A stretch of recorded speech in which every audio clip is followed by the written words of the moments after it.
चाचा जी का नाम आसेलाल है, ये ग्राम गिरधापुर से आए हुए हैं।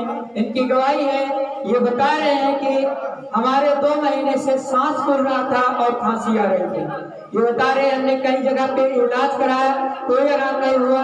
फिर ये बता रहे हैं कि हमने प्रभु के दास से यहाँ पे आकर प्रार्थना लिया और खुद प्रार्थना के ग्रुप में देखकर, और बता रहे हैं कि प्रार्थना के दौरान हमारा जो सांस फूलता था और जो खांसी आ रही थी वो ठीक हो गया है। इसलिए प्रभु जी का धन्यवाद करते हैं। जोरदार तालियों देकर प्रभु का धन्यवाद करें।